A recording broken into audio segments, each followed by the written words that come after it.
I mean, we had this deck, built during COVID, the lower bottom of our deck. And then Tony and I would, when it's nice out, we would go out there and watch church out there. It was beautiful. It's our first year in the house. I mean, really only a few months into the house. And then here we are, COVID hits, right? Aaron, one of our neighbors down the street, said, you guys, we should have church together. Like, we have all these families from Trinity. We should do church together.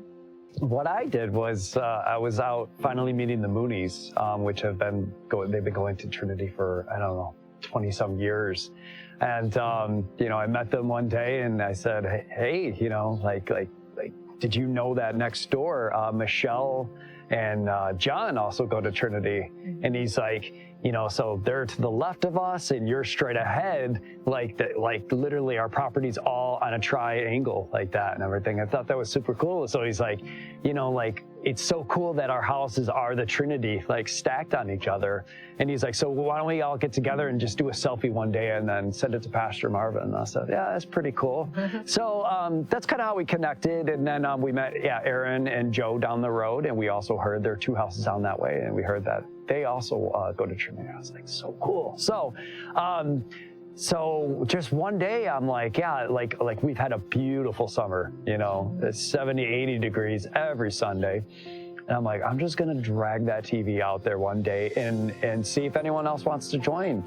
We invited all the neighbors and everyone came together in the backyard and it was super cool. We spread out the chairs 6 feet apart and it was really cool. And the ending of it was beautiful.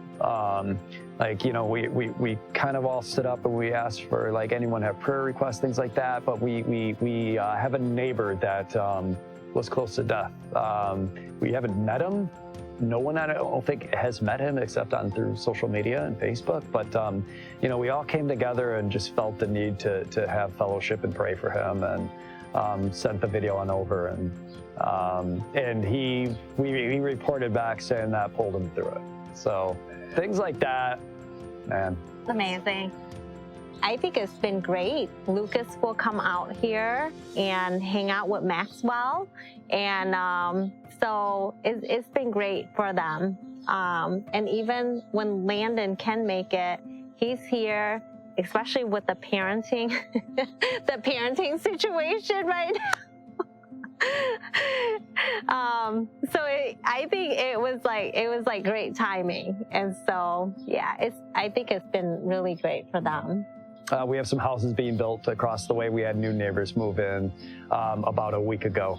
And the Aaron and the new neighbors, Chris and Shamel, met. And, they're finishing up their conversation. And she says, I don't know if you know of anyone in the neighborhood, but we're looking for a Christ-centered community. And Aaron was like, what? You came to the right neighborhood. It was so cool.